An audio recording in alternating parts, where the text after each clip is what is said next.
Lembrando de antemão o conselho para se beber com moderação e se beber não dirigir, a gente traz agora uma novidade que merece um brinde. A descoberta de uma cultivar que pode fazer diferença no mundo cervejeiro.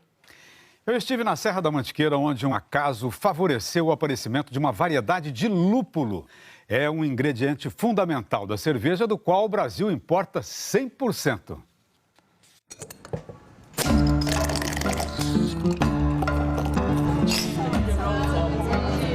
Você já imaginou o tanto de agricultura que tem numa cerveja?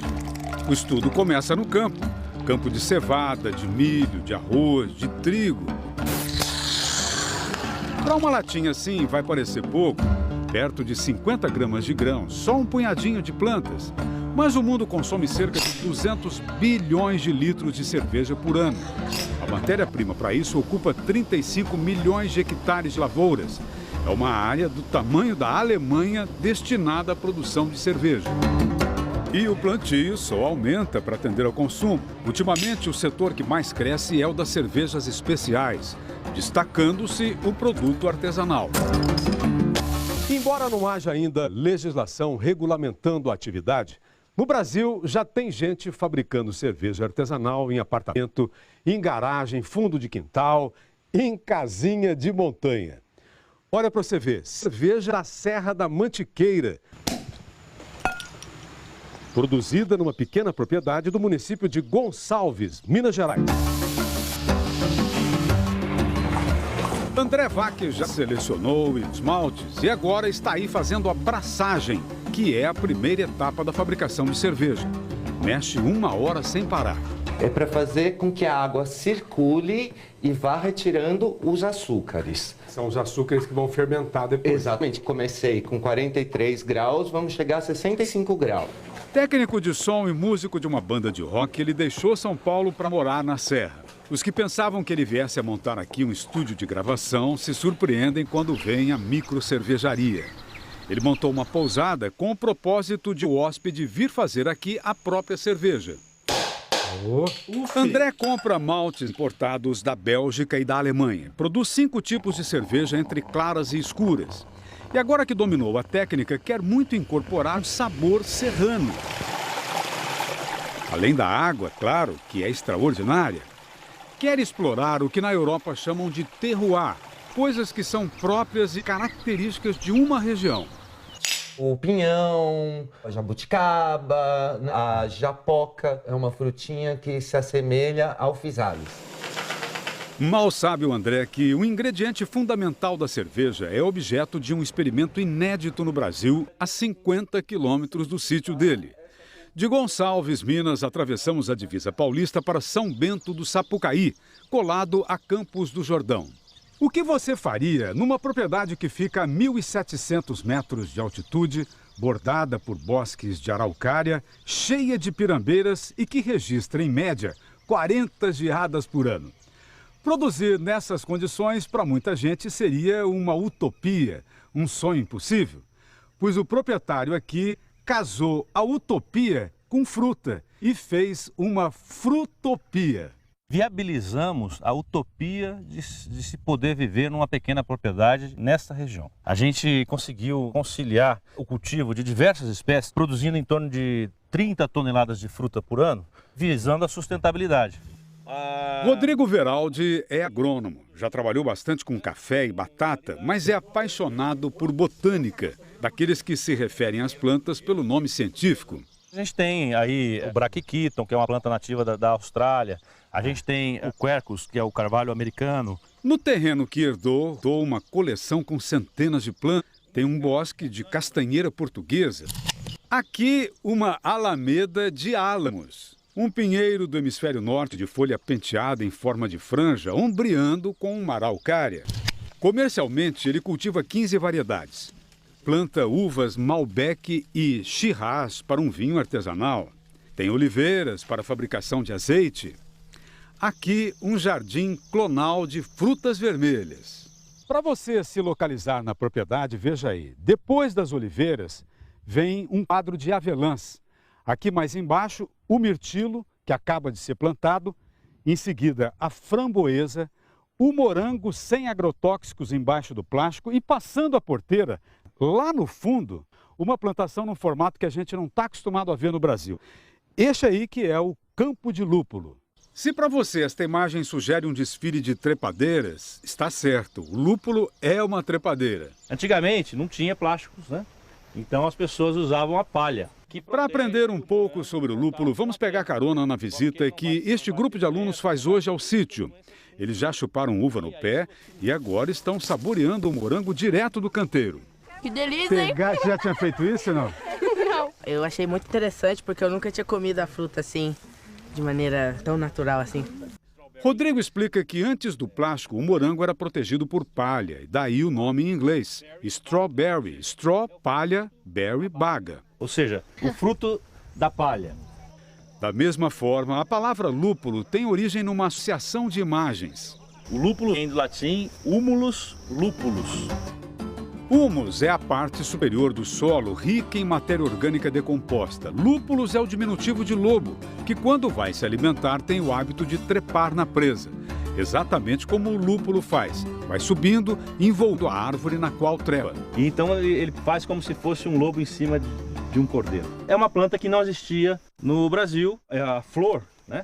Que é usada para a fabricação de cerveja. É a parte mais importante da qualidade de uma cerveja. E além de fabricação de cerveja, ele tem muitas outras importâncias na questão medicinal. Ele é tido como um excelente calmante, ele tem poderes antibióticos muito fortes. Assim como o tomate, a uva ou o maracujá, é conduzido verticalmente em tutores de 5, 6 metros de altura para facilitar o crescimento das ramas. A produção se dá nos extremos da planta e chega a crescer mais de 30 centímetros por dia.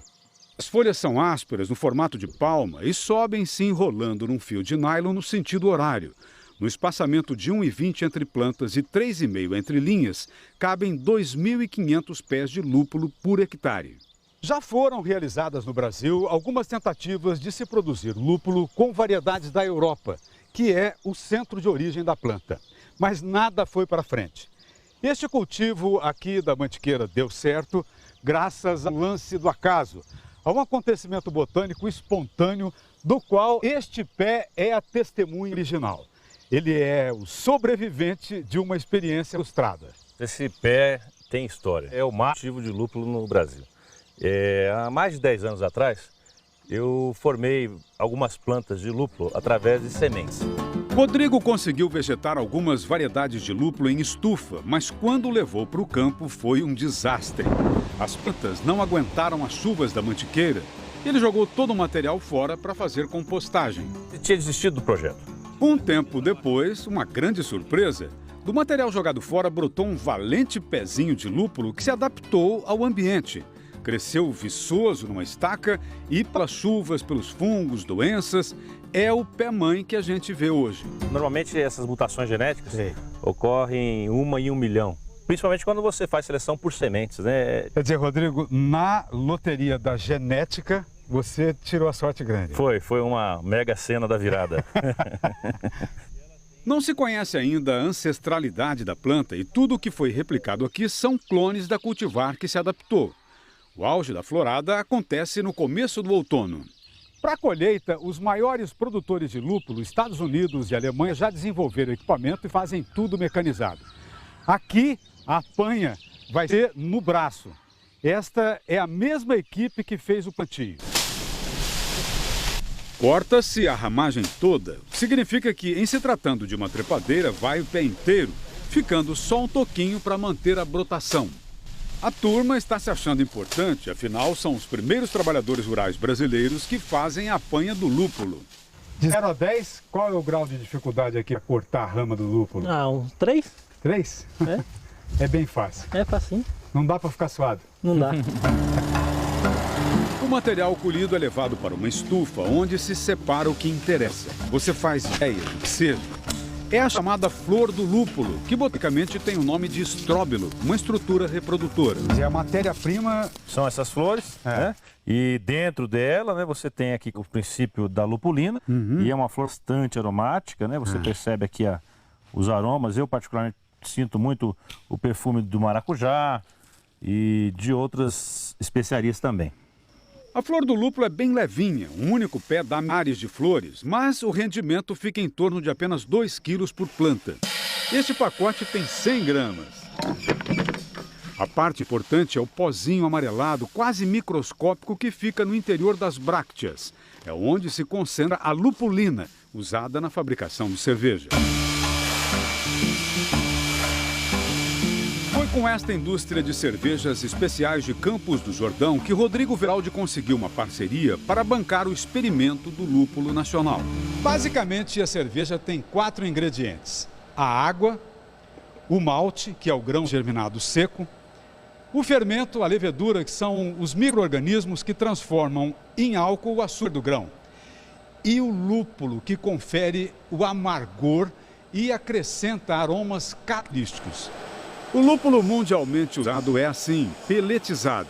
São aquelas florzinhas que vimos, secas, prensadas em cubinhos. Matéria-prima que vem da Europa, Estados Unidos, Canadá, para dar vida ao malte fervido. Poder usar o lúpulo in natura, sim, é um privilégio, diz o gerente de pesquisa e desenvolvimento da Brasil Quirim, Rubens Matos. Esse lúpulo que acabou de ser colhido me dá a possibilidade de eu colhê-lo num dia ou colhê-lo pela manhã e diretamente trazê-lo para a cervejaria e fazer uma lupulagem fresca.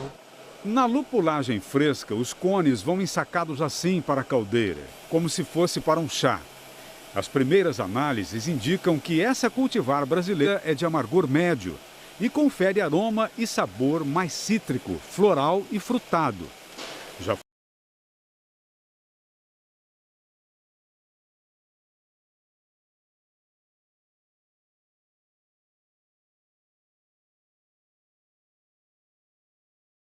A artesanalidade vai acrescentar regionalidade, porque ele é plantado aqui do lado. Para mim seria maravilhoso, né? o micro cervejeiro André Vac começou a sonhar alto quando soube da novidade, imaginando os novos tipos artesanais que poderá produzir. Um sabor diferenciado, porque ele seria um lúpulo incomum quando colocado ao lado desses lúpulos tradicionais que todo mundo utiliza. Uma produção de lúpulo local seria excelente do ponto de vista de custos. O Brasil importa 4.000 toneladas de lúpulo por ano, com um custo superior a 200 milhões de reais.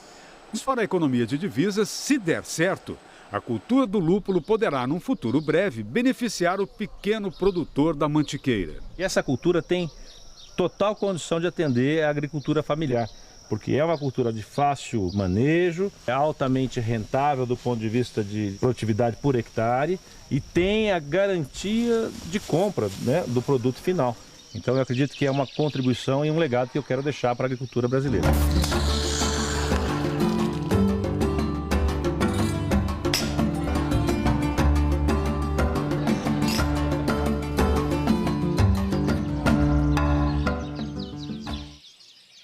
Ô Nelson, e a produção comercial em escala, está prevista para quando? Ellen, rapidez em agricultura é difícil, né? Já começaram a fazer testes com lúpulo brasileiro em outras regiões e a previsão é de que em mais 2, 3 anos os protocolos de cultivo já estejam definidos. Um bom domingo para você. Um bom dia e até domingo que vem.